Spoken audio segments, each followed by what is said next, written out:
legislation and standards for blockchain in government, digital ID and signature and digital payments. He has got a Doctor of Engineering degree from the George Washington University, USA. Now, I would like to warmly invite Dr. Suhail Moolid to speak about what is blockchain, case study, use of blockchain by the Dubai government. Over to you. Thank you, everyone. Good afternoon. So today, basically, I'm going to discuss some of the use cases that we've seen in blockchain,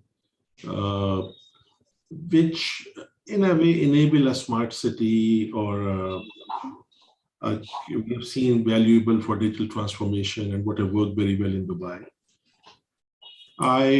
For starters, I work for an organization called Dubai Digital Authority.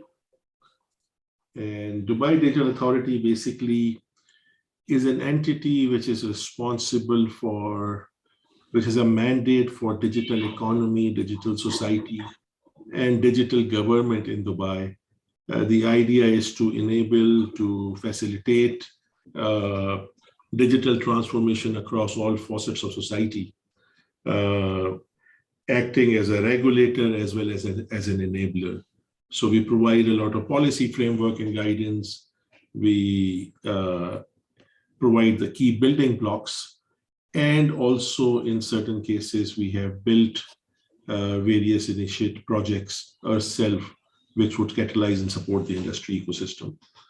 One of those initiatives was the Dubai Blockchain Initiative. Pretty much in all of these initiatives we act as an enabler by doing capacity enhancement, provide an enabling environment. In some cases we are an operator providing the infrastructure, a regulator providing strategic oversight, enact legislation and policies, and strengthening the position of Dubai as a leader, as a trailblazer in some of these areas. So that's, in a nutshell, what we as an organization, Dubai Digital Authority, does. One of our major success achievements was something that we achieved last year. 4 years ago or 3 years ago, we set out to make Dubai a completely paperless government. So the idea was that after December 2021, for any government-related interaction of a citizen, one should not, the government is not going to issue or accept any piece of paper. That was a major undertaking which we achieved last year. And as a result, we are seeing it catalyzed the rest of the digital transformation of the Dubai society. It's saving about 325 million sheets of paper, but that's less important. What's more important is that each of these citizen services which we addressed, the citizen journeys became very delightful, very seamless and frictionless. So when we look at blockchain, so we have seen that blockchain has provided as a tool set, as a architecture framework, what it has enabled is new avenues for us. We're talking about new actors, new asset classes that we see have came in, and I'll give some examples further down in my presentation. New industry structures have evolved. Anything we start looking at, can I decentralize anything? Can I disrupt this disruptor here? We have seen new business models evolving. And while this is happening, what enables this is, number one, the decentralization part, the programmability, having the provenance of the entire chain, as well as ability to have autonomous agents. So for a lot of us, when we talk smart cities, the very first thing that comes to mind is IoT. IoT use cases become very valuable once you have data and you have access to data. Taking it back, whoever owns that data, whoever generates that data, guards it very jealously as a very precious asset. Either because of the value that they can monetize from that data, or because it is government or some other entity who is entrusted with the privacy of the citizens, and hence they should not be sharing that data. So now the desire becomes, okay, I need access to that data, yet how do I do that? Blockchain as a infrastructure component enables this, because now it provides me a mechanism to decentralize sharing of that data, provenance of the IoT devices and autonomy, inherent ability to program. So basically that enables a lot of use cases that we have seen. I'll go forward. So in Dubai's approach, in 2016, we had a mandate from the Crown Prince that to look at all applicable transactions in the city that could be brought on blockchain, to basically bring that on blockchain. That started a major initiative, which I'll share with you how we went about doing that. And what we did when we started on this, the idea was that one, we are dealing with a very nascent technology, so we should assume a leadership role, we should assume a trailblazing role. Any such thing is going to happen if we enable our entire industry and an ecosystem around us for startups and businesses, and focus a lot initially on government efficiency. So those were the pillars of our initiative, and we were recognized over the last few years as to what we did and what we delivered as a city, as a jurisdiction in terms of blockchain use cases. Our approach was around 6 dimensions of digital transformation of the city. What can support governance, transparency in government, making those citizen services very seamless and frictionless. The other area which we're looking at is living, and how, again, a citizen journey could be made very frictionless.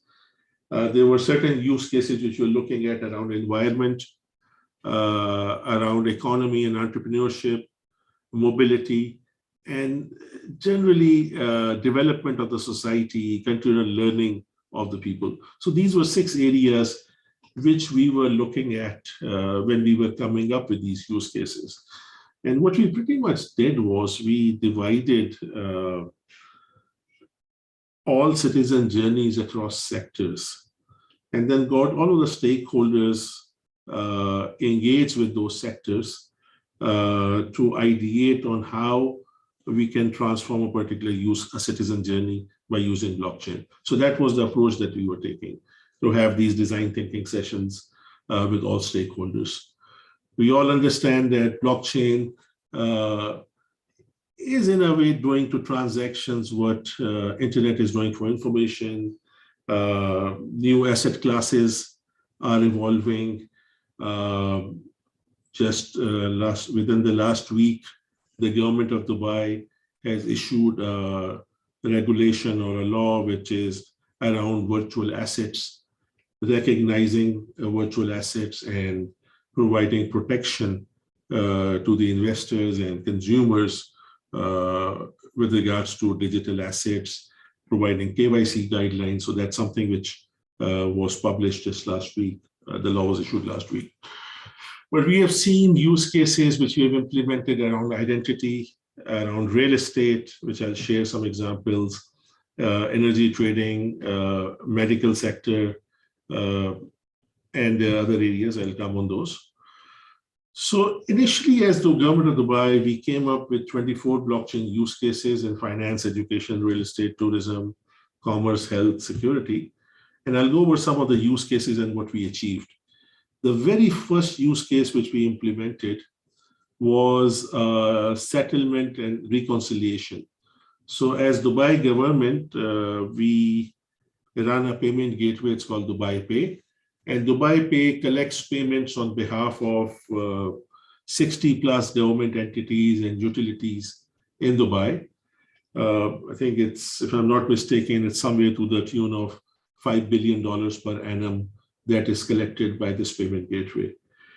Now, This is 2017 when we came up with this use case. At that point in time, once the payment is collected, the settlement and reconciliation would take up to 45 days between the Department of Finance and the government entity. That was taking up to 45 days. We basically saw that as an ideal use case to implement on blockchain. All major entities who were collecting, on whose behalf we were collecting payments, became node in this private blockchain network. Department of Finance becomes a node. The payment processor becomes a node. And now that 45-day process is basically instantaneous. So there was an instantaneous settlement and recon that was happening. Another major use case was the cryptocurrency exchange platform around BitOasis. There was and these are, I'm basically talking about some of the private sector use cases also. There were multiple initiatives around financial settlements between the banks, settlements between the central banks, or between individual banks that happened on a blockchain. One of them was the Emirates and the NBD and ICICI Bank India use case, which was doing instant settlement of remittances on blockchain. The other use case around education, which again is a very ideal use case with regards to credentials. So one was issuance of digitally accredited certifications from Hamdan bin Muhammad Smart University, issuance of digitally accredited certification on Zayed University. So some of the universities were the early adopters of issuing their credentials on blockchain.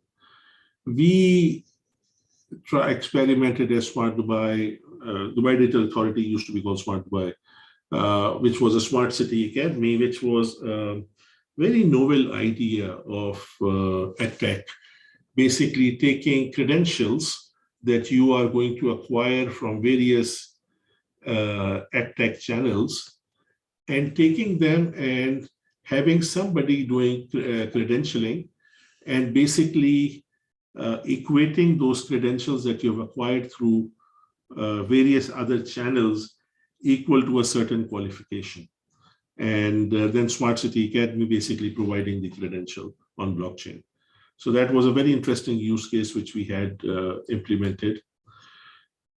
In real estate, of course, that becomes the most logical use case globally that we have seen. There's a lot of fraud when it comes to real estate. There's a lot of potential for credentials being abused, if you would. So one use case that Land Department initially implemented in Dubai was the verification of property titles. And there was a startup in UAE which actually came up with a fractional ownership of property. It's called Smart Crowd on blockchain. So these were two initial use cases. However, in real estate, there was a lot that you could have done. So let's take a scenario in which we actually went ahead to take the entire life cycle of a real estate and bring it on a blockchain. So in this particular case, there is a parcel of land. Somebody purchases that parcel of land, zoning happens. Once zoning happens, then somebody purchases land as a builder. So that entire transaction record is on blockchain. The next step is a builder comes. A builder now advertises development projects. Investors come in and they now start investing. So to protect the investor, if we build an escrow on this blockchain, where investor payments goes to an escrow holder, somebody is certifying the builder meeting certain payment milestones, after which the smart contract automatically makes the funds available to the builder. So protecting the investment. Now, this is one chain we are talking about, all the way the entire cycle, which includes the initial allocation of land and the registration of that, selling of that to the builder, who is doing an escrow on that. Next thing comes the entire cycle, which I give one example here, which is the rental or the transfer process to be completely paperless. So we implemented this Wasal Real Estate project, which was one of the initial developers. And the entire cycle of property rental, from selection to the contract being signed on blockchain, to the payments being done through or the monthly payments or the quarterly payments through e-check and other instruments which were developed on blockchain. So now, if you take the entire life cycle of this property, the real estate, there is, after the development is done, the sale and purchase and those transactions are on this blockchain network. Then the rental and subsequent short-term rental transactions are there, and maybe even you do a fractional ownership of that property. So that entire life cycle comes on this one, on this blockchain network. Then there were certain use cases which we implemented around tourism. Digital wallets were the first use cases. Emirates worked on the loyalty program on blockchain. Same with MR Properties. Around commerce, there were some very interesting use cases. Commodity supply chain management.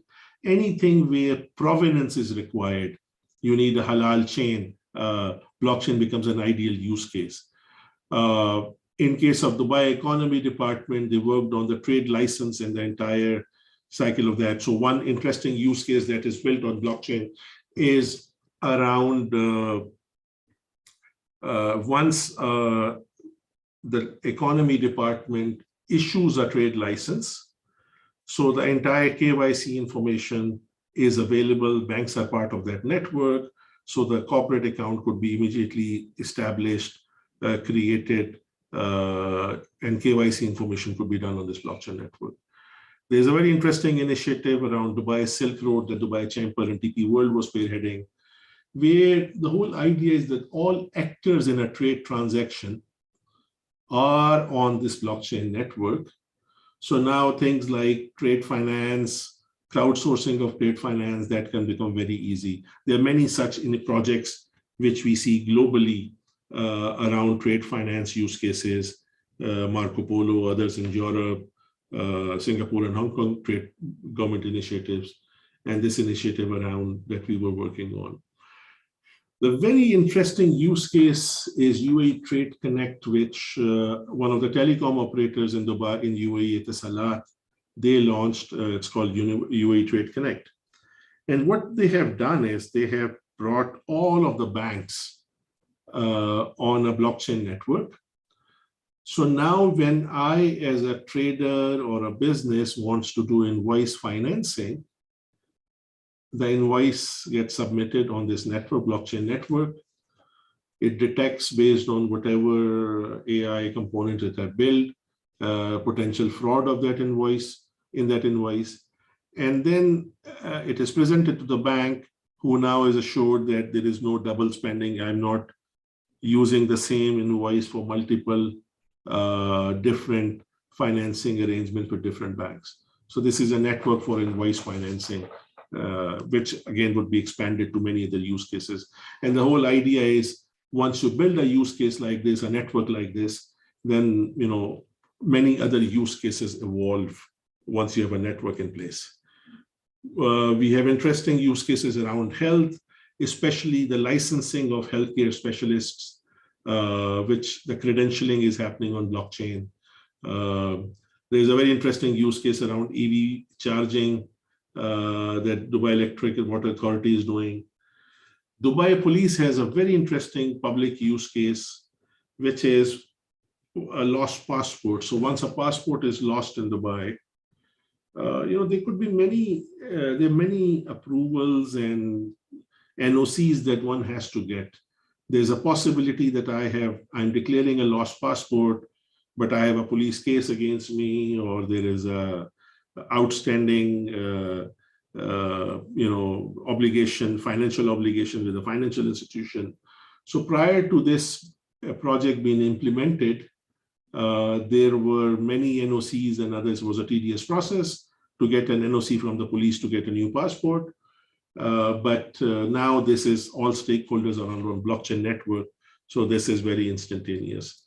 So these were some of the use cases which we have seen. A few other use cases were one very popular use case, which was one of the very first use cases which we saw in Dubai, was the commodity exchange, where diamond trading was happening on this blockchain network, because there is I believe it's a UN requirement that a certificate, which is called Kimberley certificate, be issued before a diamond is traded in the exchange, which basically certifies that this particular piece of diamond is not from a blood zone or a war zone. It's not a blood diamond from a war zone.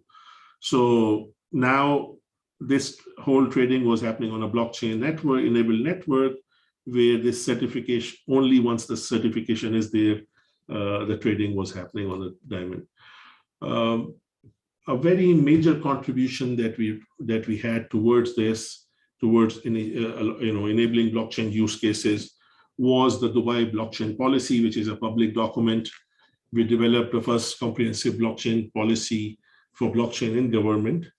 And the idea was, the key pillars around this were, okay, how would the network governance happen? Who would be the owners? What would be the membership? What would be the IP rights? How the network will be expanded?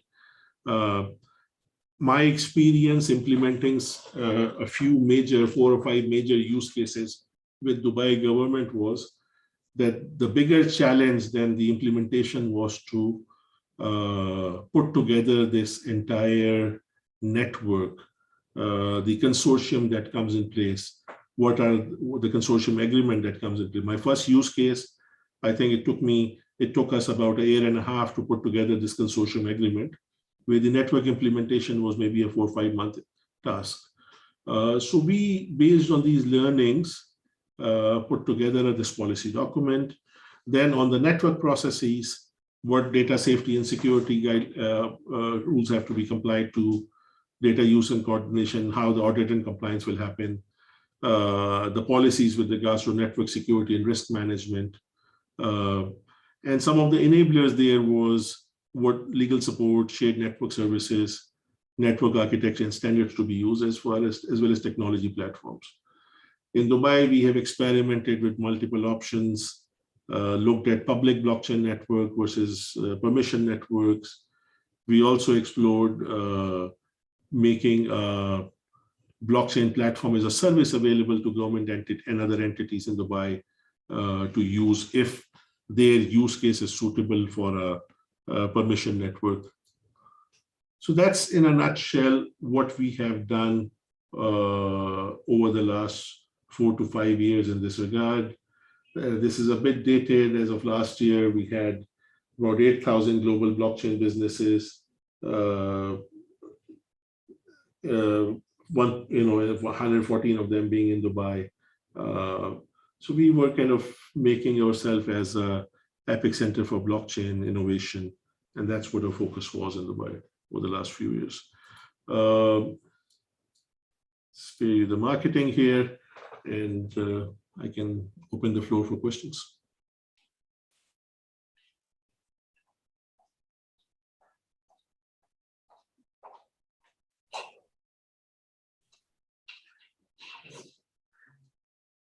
So please give your big hand first. Thank you very much, Dr. Sohail Munif, for a factual talk on the usage of blockchain by the Dubai government. And are there any questions from the audience? So you can please raise your hand if any experts in the field, so we can come to you with the mic. Yes. So can we ask Dr. Sohail Munif? Yes, sir. Yes, Dr. Singh, I have this one question regarding the data interfacing in the government sector. We've seen this thing that was really common in automation, and especially in terms of these high technologies like blockchain, is resistance to change. So, and that is also true for many developing countries like Sri Lanka and Pakistan and Bangladesh, even also Asia. So how did you overcome this problem? Did you face any such issue of resistance to change? So that's a very good question. Actually, I'm glad that you asked this question. But my answer is I'll have a bit loaded answer on that. When we started in 2016, we had, blockchain was a duct tape for everything. We would look at any use case and see how to actually implement this on blockchain. And certainly there was a lot of learning over the last 5 years. And to a point where looking at the complexity of implementation of these use cases, everybody who initially was gung-ho on, anything, just they do it with blockchain, would actually shy away from actually meaningful use cases also from blockchain. So, and if you look at Gartner was predicting this, that 2021 would be like the trough of disillusionment around it before meaningful use cases start evolving. So why I actually brought this statement is that a lot of use cases which would be meaningful would be those which cannot be done any other way. And that's where, when I started my presentation, I said that we are now looking at new asset classes coming up and new business models that are coming up. If the situation was that I am just using blockchain as a ledger, there are many ways of implementing it, right?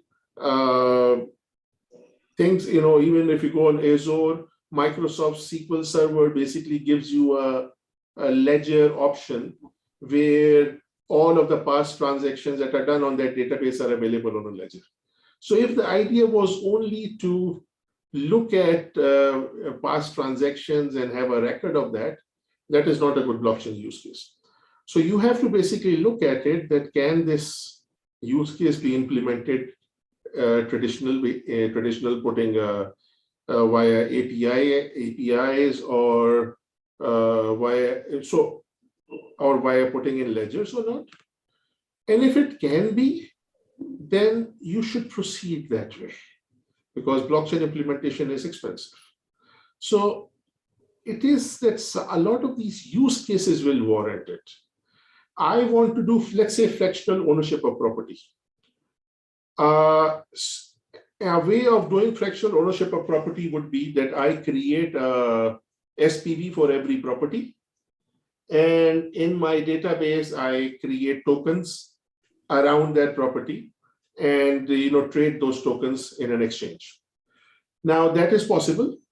However, if I tokenize that asset on blockchain, it becomes so seamless. I could be doing these trade transactions, fractional ownership transactions, independent of everybody else. Now, this use case basically warrants that it should be done on blockchain. So that that resistance to change would not be to blockchain, but to that new business model, I would say. So we have to, when you're looking at use cases, you have to look at if this could be done any other way, then it should be implemented. But blockchain is going to be a very expensive proposition. But what it does is, as I said, it enables new business models for me. We have implemented paperless property rental on blockchain. But yes, that could have been done using API gateways. There was no reason to actually have implemented on blockchain in hindsight. So that's my answer. Thank you. So hope you are satisfied with the answer, Mr. Ahmed Bashir. So any more questions from the audience? Questions from the chat box? No. So let me thank you, sir, again. Thank you very much, Dr. Suhail Munir, for our factual talk. And let me invite the next presenter today. Our next valuable speaker will be Ms. Shafia Aziz Hasnain, who is the founder and CEO of LinkThings. She has previously worked in the telecom sector. She has obtained her master's degree in electrical engineering from the University of Michigan, USA.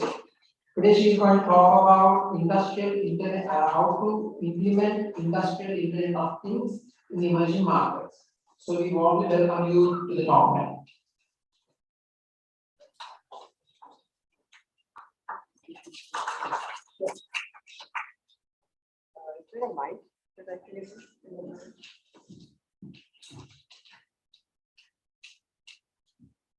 Hello everyone.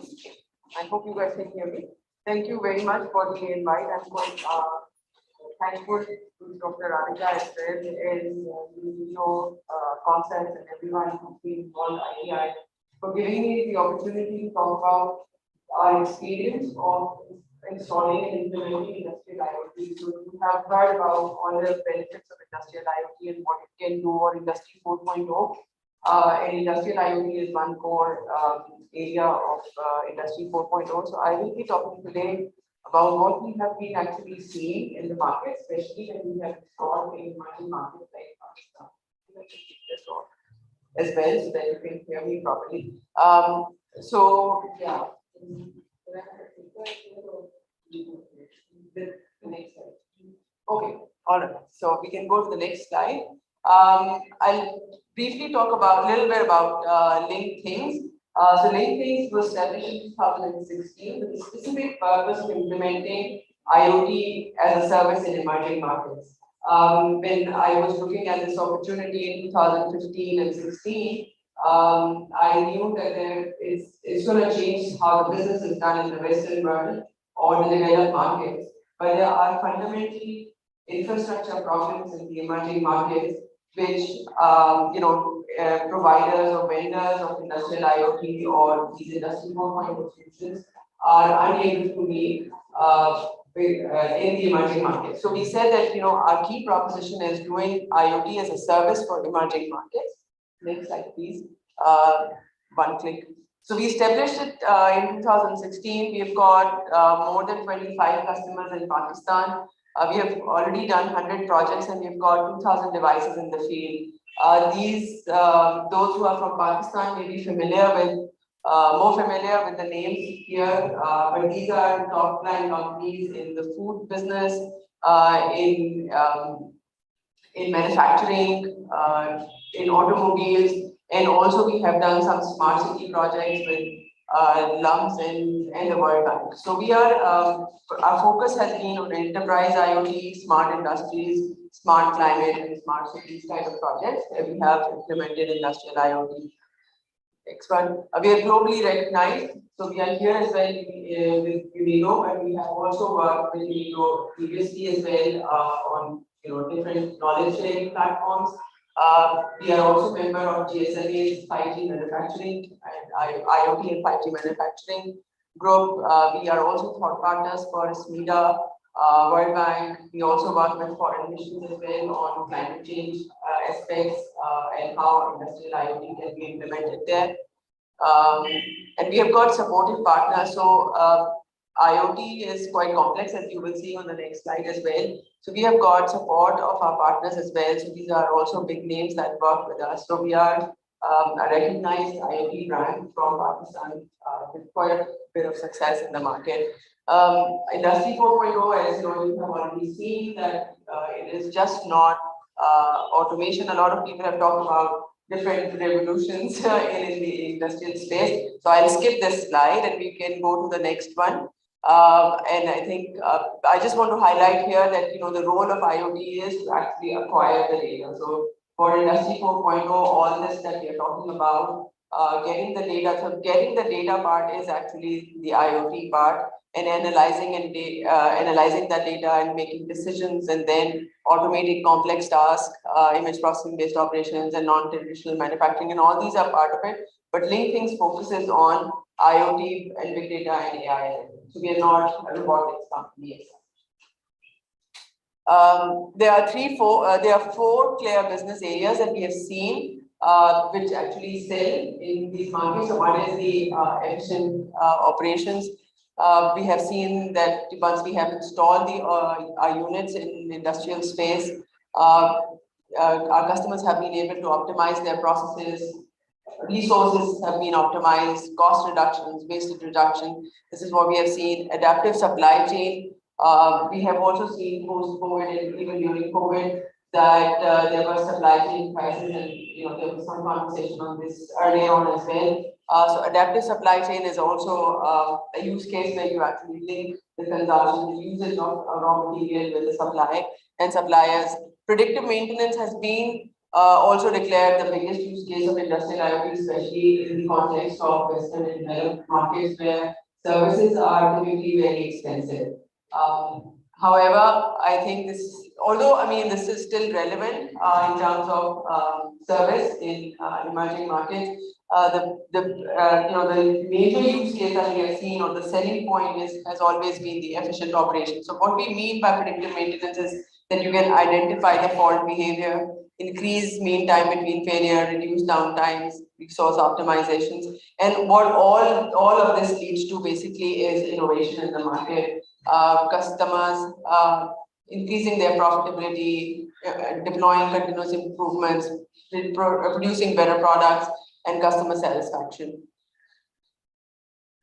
But what is actually, if once the customer have realized, in all these conferences and workshops have happened, that people realize that, okay, they have to adopt industrial IoT and have to go about it, what they have to actually go through is, this very complicated system of different vendors and navigate through all of this, because IoT is not single technology as such. When we are talking about IoT, we are talking about devices that needs to be installed on machines to get the data, or in an environment to get the data. The network connectivity has to be provided. This data has to be stored on a cloud. Apps and dashboards need to be developed so that somebody can use the data.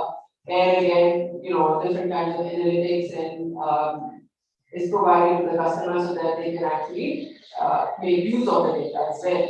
And installation, the professional services as well. So that's all, it's very complicated, and as you can see, there are a lot of players. So if somebody actually wants to do it, there is a lot of competition within the verticals that is actually been bring and grow.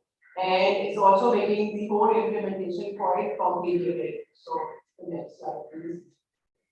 And what we have also seen is that the international players like previous one, please.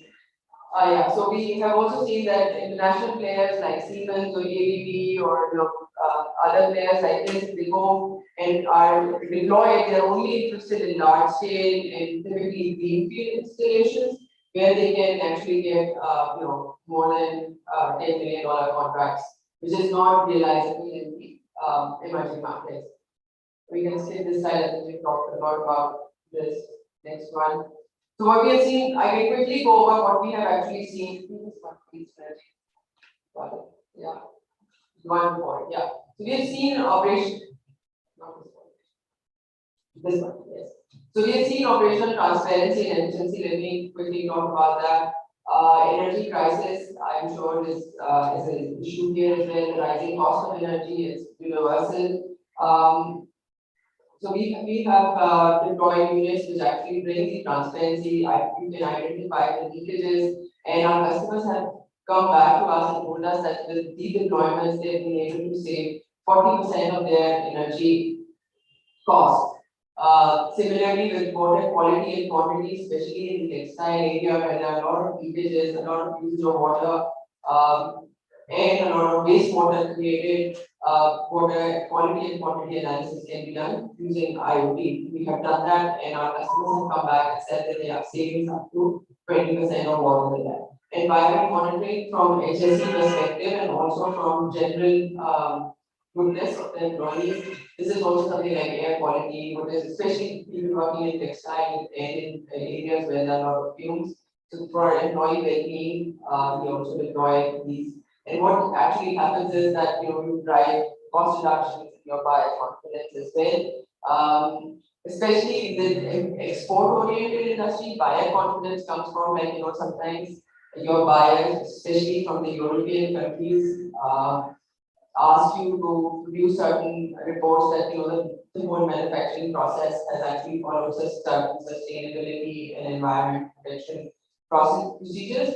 So that for that, you can also always provide this information, especially on the textile side. Workforce and process optimization. So we have done projects where we are providing real-time quality monitoring, like how many good units are produced, what is the total output, what is the rate of output, how many bad units are being produced. You also get transparency on downtime versus uptime, also planned versus unplanned. You can also do productivity calculations. One thing that we have seen or earlier on, and still a practice in the largely is that your energy costs are typically average out of cost of product. But with our unit, customers have been able to actually identify costs of production on per unit basis, so they can actually price it accordingly and get the benefit out of it. And we also provide controls, not just automation. I think automation is the wrong phrase here. We provide controls to actually optimize the processes. And obviously, for all increases the productivity, must there is transparency. By adaptive supply chain, for example, in the edible oil area, we have got where we provide edible oil tank levels. These are typically pretty high tanks and only reported manually twice a day or thrice a day. But you can, with sensors installed, you can get the live data. You can estimate consumption patterns, and you can also go for automated ordering. So you can say, okay, I will be needing my next supply in 10 days or 15 days. So instead of planning it on monthly basis, you can actually have an adaptive process, which actually improves your planning and production. Predictive maintenance use case has been, as I said, has been a flagship use case for industrial IoT, especially in the developed markets because of the cost of service to the units. But we also provide this information to our customers. They get live operational information, they get mechanical indicators. So we have deployed sensors, we can read pressure levels, oil temperature levels, noise levels, water temperature levels, different oil and water flow levels, and can indicate the performance of this machine, and also develop periodic fault analysis so that next fault can be predicted. I think one thing that I would like to highlight is that it's the industries. There are typically different kinds of industries. There are in our general.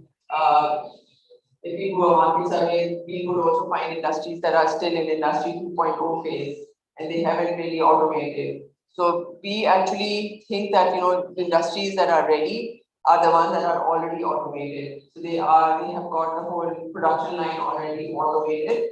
We do not, as a company, do automation. I showed you a little bit on the previous slide. We actually do controls, but what we are doing is we are extracting the data from these automated processes and giving plant managers, production managers, and the company managers insights on efficiency, on their different usages, wastages, help them with predictive maintenance, help them with process optimization, and so on. So the industry that is actually 3.0 is the one that is ready for 4.0. If there is manual process, that's where we do not typically go. Next one, please. So which industries are ready? From our experience, we've seen textile industries are automated. So, but in textile, not everyone. So people who are doing, for example, pre-processing, sizing process, and or sizing, giving all the way to finished product are typically the ones that we work with, but we do not work with garments. Garments is, for example, is pretty manual process. Like everyone has one sewing machine. So we do not work with garments. In the auto manufacturing, we have worked with complete assembly manufacturers, as well as people who develop different auto parts using CNC machines. So if people are doing some manual process, we do not work with those, but the ones that have got CNC machines for production, we work with them. Similarly, food processing, most of the food processing industry is automated when it comes to the packaging side. Similarly, on the food processing side as well. So we work with them. So basically, the companies that have got stable automation and control processes are ready to move into industrial IoT, and that's where we come in and support them with the thing. Another type of industry is plastic manufacturing. We're seeing all these with injection molding machines or flow molding machines. They are automated and we work with them as well. Steel manufacturing is another area which can greatly benefit from it, especially because they've got a lot of heavy machinery which has two major problems. One is water related water pumps which develop vibrations in them, then the motors become inefficient. And the second one is where we have seen that industrial steel manufacturing, a lot of black currents are produced because of high voltages over there. So that's the two areas we work, and again, electrical appliance manufacturers, wherever again the process is automated and we work there.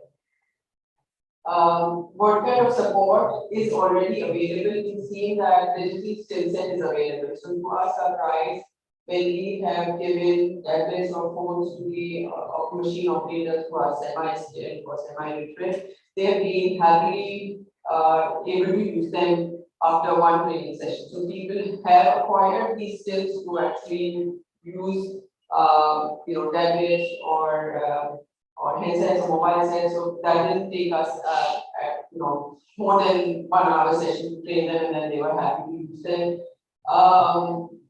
With industrial IoT, the benefit is that we can actually do gradual multi-stage adoption, so you don't have to go and implement the whole in one go. Solutions are typically scalable, and you can actually deploy them one at a time, so that there is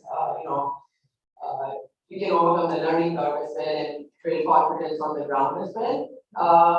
I think the biggest change that we have seen is post-COVID, the industrial owners' mindset has changed. So typically, like we were talking earlier on, they said that we are already profitable, we don't need to. I think more than profitability, what we've seen is driving efficiencies, knowing what's happening, developing insights. So as COVID lockdown were announced, industrialists realized that they can actually move their HR, marketing, sales, and everyone to work from home, IT to work from home, but actual production has to happen on the floor. And that's where the most risk is with their business. It's not with the IT people or the HR or marketing, but that is the operation that needs to be continued, and we are seeing increasing demand from industries to actually make the data available from their plants within their head offices. So this before we have seen that adoption curve has become very easy, but we have also seen some challenges. So there is still lack of awareness of how to actually do the adoption about the solutions. Again, when people look at industrial IoT, they typically think of big names in the industry like Siemens and ABB or different kinds of players. Or even when they talk about consulting, then they always look at Big Four consultants talking about this industrial IoT that actually is quite prohibitive from the cost perspective. And as I said, international brands are actually offering unaffordable solutions for this. The ROI is very tough, especially for the markets like Pakistan and Sri Lanka. And the complexity of implementation. As I showed you earlier on, that there are silos. So if somebody wants to even do it on their own, thinking that they can do it, it's very, very difficult because of the challenges that personally we feel on the ground. It's our experience that over the years people have deployed, have grown the industries gradually, so they don't have two machines even similar. So even if you do it on one machine, doing it on another one would be difficult. So that's where the service providers like us come in, who have expertise of doing 100 projects, who can actually implement it quite easily. And again, I think industries also do not have any government incentive to invest in latest technology. So this whole attitude that we have been profitable and we continue to be. So that policy, there has to be some policy match to make the difference. There are also adoption challenges in service providers, as I said, that people do not have awareness of the complexity they heavily rely on international brands, so for them, a local brand is not that feasible or lucrative for them to work. But there are the biggest challenges, I think, is the internet and electricity availability. The reason we established this company called Linkthings is that we realized that, you know, in our part of the world, internet is patchy, is unreliable, and electricity is not available. So we can't build solutions that are that gives 99.9% reliability. So how can we do it? And that's the idea that we have developed. We then deploy solutions that work on edge. We actually started working on edge before, you know, this whole term of edge computing came in, and we started talking about this. And again, there is no coherent policy on Industry 4.0 incentives and on adoption of that. So I think what is needed is the national level policy on adoption in all countries or at regional level to incentivize, to actually first you start with creating awareness, you develop an ecosystem and you incentivize of adoption. So by creating awareness, you highlight benefits, promote best practices, networking opportunities like this event, develop an ecosystem to support one-stop shops, reduce cost of adoption, flexible choice of adoption, and then to expedite adoption and standardize, we have to actually incentivize that instead. Next one. And when we say create awareness, so what are the different things that can be done? So seminars, conferences, webinars for networking, white papers needs to be published, industry visits to share learnings, redefine skill set required for Industry 4.0. This was also touched upon, and multi-tiers training for staff, because typically, how the industrial setups are that, things still work in silos. So, IT and OT, which is like operational technology or on the floor, is not synced at all. So, multi-tier trainings for staff is required. When we talk about developing an ecosystem, so we have to look at system integrators, end-to-end solution providers, telcos, manufacturers, policymakers, and investors. They all have to come and push for Industry 4.0, develop an ecosystem that actually supports adoption and makes it easy for the customers to us. And it is expensive, definitely. Even for companies like Linkthings are involved, the solutions are expensive, but access to finance has to be there. There we can look at some tax exemptions or subsidizing the cost of adoption, especially for the export-oriented sections. These are just some recommendations which can be, if a country wants to adopt it, like Sri Lanka or Pakistan. So what are the quick wins? So these are the quick wins that are, specific. Quick win use cases are specific to your own country. So what is it that you are exporting? What is it which actually needs more efficiency, has to be driven by the efficiency and the country economic need. Has to be net, obviously, as I talked about, national importance, export share, domestic demand, and resource impact. Partners, you can identify 20 players that would directly benefit from quick win use cases, identify service providers that are suitable to serve the use case. On the funding side, then allocate funds for development, fund for technology development adoption, and start a project with defined KPIs. So that's also something that we talk with our customers as well, that when you're starting, you have to have specific KPIs that you would like to follow, share the results and learning at mass scale, and promote adoption of technology. Yeah, thank you very much. If there are any questions, I'm happy to address.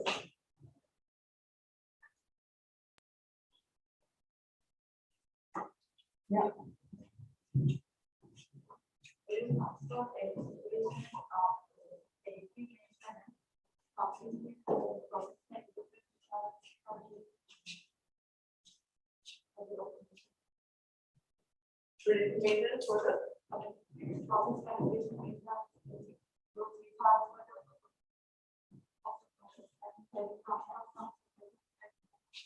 So using this industrial IoT for process calibration, is that the question? How you can actually do it? Yes, you can actually, I mean, you do this to optimize the process. So once you have the units deployed, for example, I don't know if you have a specific example, I can give you, information based on that. But what we have seen, for example, a process involves as a 5-stage process, for example, and you know the time duration that is that one at each stage is taking, the output quality, the energy consumption, typically because most of this is driven by energy like electrical sources or oil or gas.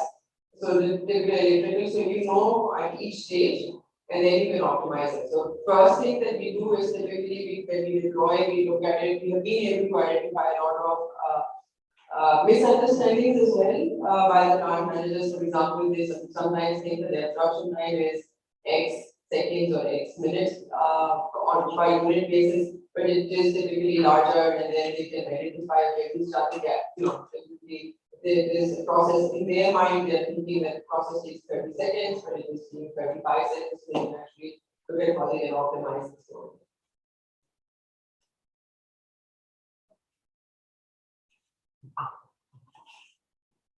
Anything else?